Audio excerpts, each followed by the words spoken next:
Okay, replacing the fan in an Acer Aspire 4810T. Backwards. In reverse order. So, laptop is completely apart, and I've just inserted the new fan right here. It's loose. Here's the old fan. Got a bad bearing. And so, fan is there. I'm going to plug it in here and reinstall this tape. This here tape here goes around here, and on the bottom, same thing. Holds this is the fins, heatsink attached to the other side of that, just holds it all in position. But I guess I should screw the fan in first before I tape it.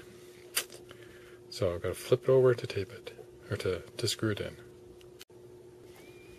Okay, the fan is screwed back in. 1, 2, 3, 4 screws. And now I have to tape it here. I guess that tape is to this is the heatsink. Heatsink going up here to the chip, I guess. And sorry, not heatsink. This heat pipe. It's a heat pipe going off to the fins. Fan blows air through the fins, and heat pipe transfers heat to the fins, and heat goes out. So anyway, 4 screws in there. Tape it up is next. Okay, tape's back on the fan. Reuse the old tape, and at the ends I put some new tape on just so the old tape doesn't come back off. And in the process of flipping this board back and forth, the video display driver cable fell off. So, and I was trying to be careful not to take it off because I couldn't tell how to disconnect that connector. Now I have to figure out how to get back on. But that's okay, so I know it comes off without too much trouble for next time. And we're going to plug this guy in. Then I'll position the board and plug in that other cable, the display cable, later. So the board is back in position on the base of the computer. And what did I have out? Here's the fan. It's attached to this PC board, so right over to here. And that's one full piece of PC board here. Connected by a ribbon cable to this board, which also came with it. And also this one.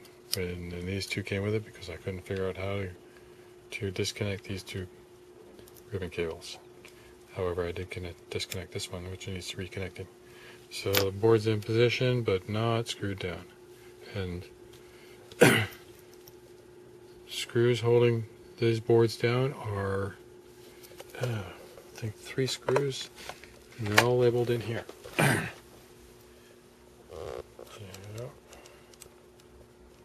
So I put screws in compartments. Let's try going backwards. Yeah, I think those are the fan screws. Now let's see here. DVD bottom. Oh, that's the bottom of the DVD. Okay. Oh, here we go. 3 screws. H3, H9, and H10. Hold these 3 boards in place. H9.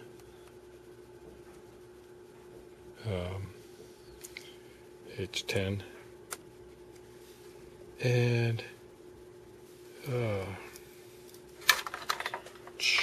nope, H9 over here.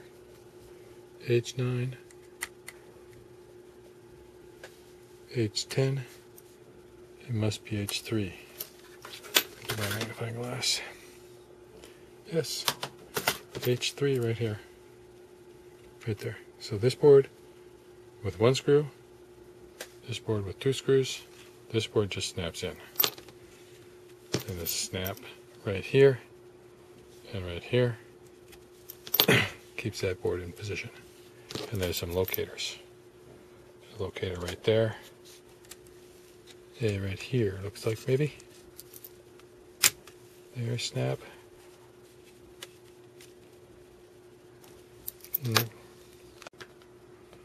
Okay, the screws are in position, or screwed back in. H3, H9, and H10. And I gotta plug this guy back in. This ribbon cable here. And I gotta plug in the display driver cable right there. I think that's it. Oh, almost forgot. There's a connector underneath this board connecting to the next board down on next level down here. I can make sure that's snapped back in. Okay, when pushing the LCD screen cable or connector back on, it pushes vertically. So push, start from the top, push it down, get it lined up, and push it down. It snaps in, and it's a light snap. Then tape this back down, and put this cable back in the channel here, and put the tape back over top to hold it in the channel. Make sure it's not pinched, and then you can see here it goes back up into the screen.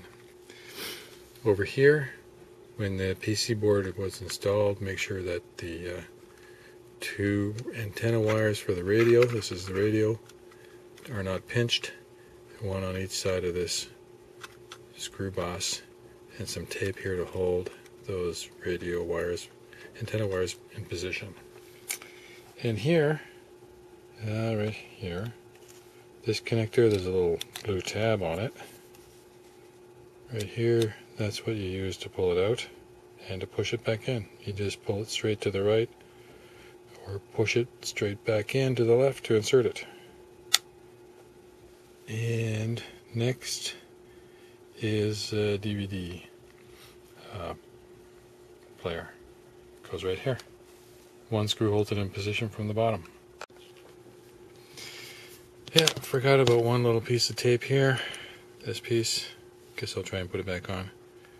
They had it right here on top of the fins, probably to keep the airflow directed to where they want it to go. Looks like it's a little beat up there. It's at the edge, so we'll stick it back on.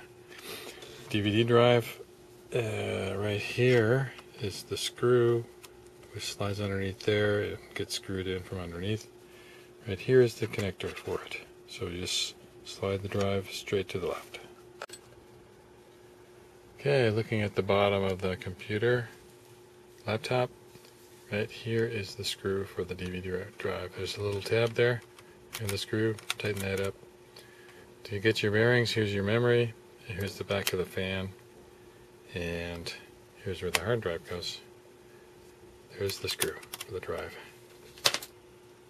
And also notice I'm wearing a anti-static strap.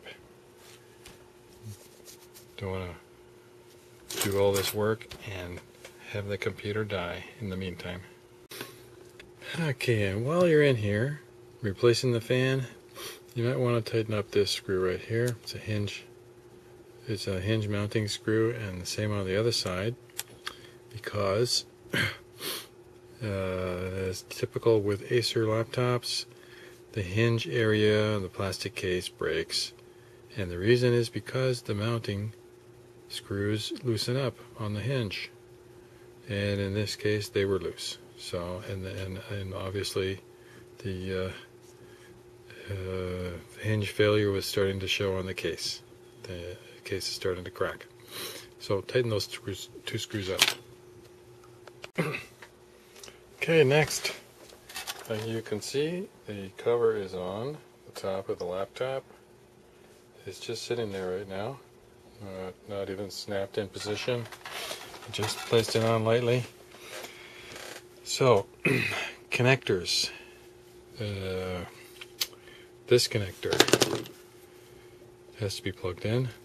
It is for the power switch, and for a USB connector on the left, this connector has to be plugged in. It is for the speakers, left and right. The radio had to slip in through this hole here from the bottom, and it's going to be plugged into this connector below it there. And before I plug it in, however, there's a connector underneath, right here, which is for these 4 LEDs and maybe something else, I'm not sure. Maybe this switch. And also, before the radio is put down, a screw goes right here. And let's see now. Yeah, the screw goes underneath it. It doesn't go through that radio hole in that radio. Just one right screw right there. And then connector here and cable, which is for the mouse pad, track pad, whatever you want to call that. And that's it. Keyboard later plugs in right here. And then the case, plastic case, just snaps in position all the way around the perimeter. So I'll do that now. Okay, the connectors are all plugged in. This one here is like that one I showed you on the bottom of the board, where it just slides into the connector, top down. This one, okay, bottom up. And this one is a snap-in. Where's the focus? And this one is a snap-in as well.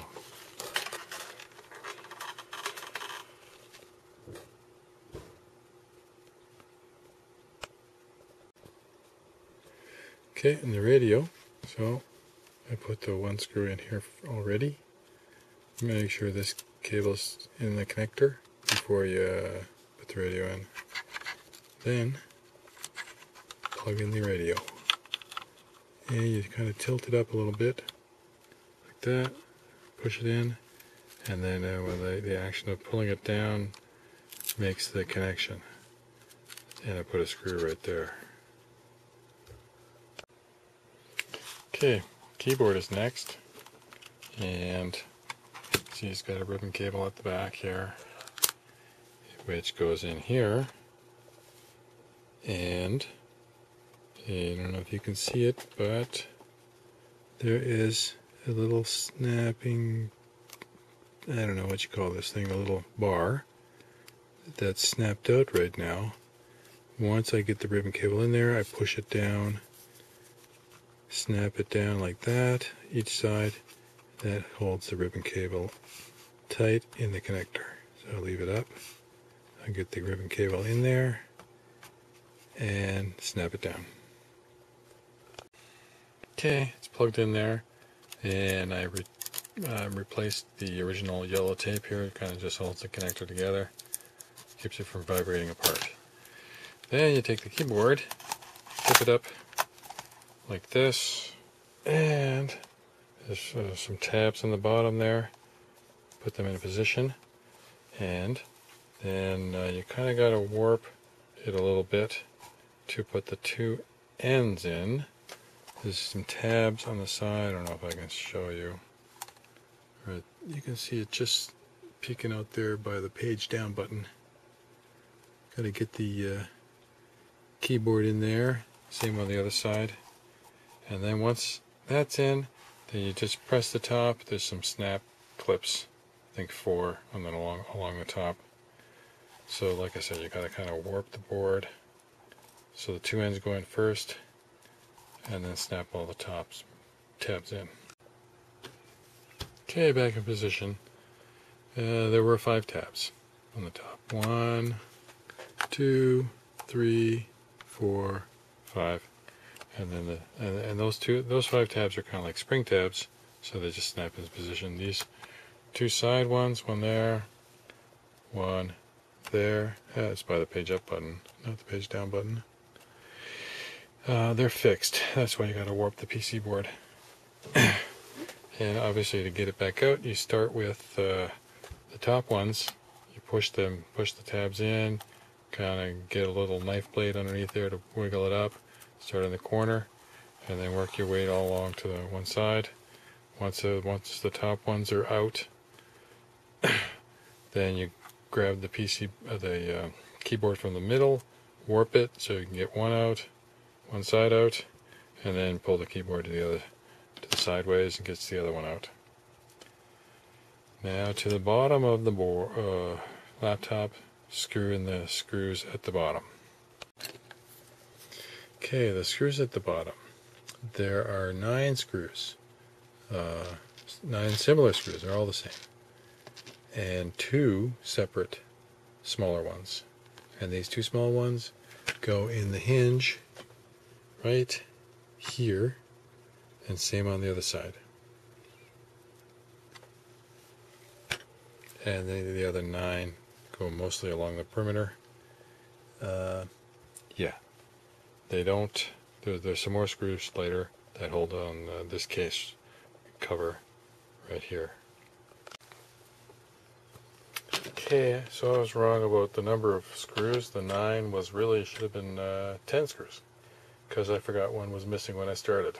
So 10 of the similar screws around the perimeter, all the way around the perimeter, and the 2 small ones in the inside area of the hinge. There and there. So next step, put the hard drive back in. Here, just like that. And here it just snaps down. There, it's in.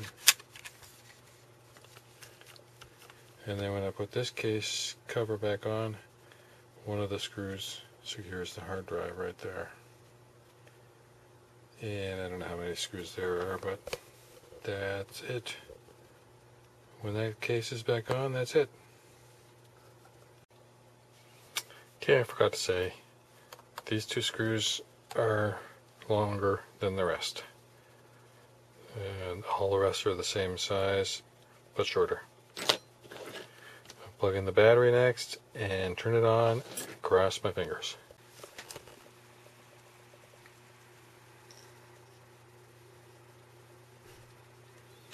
Well, looks like it's working.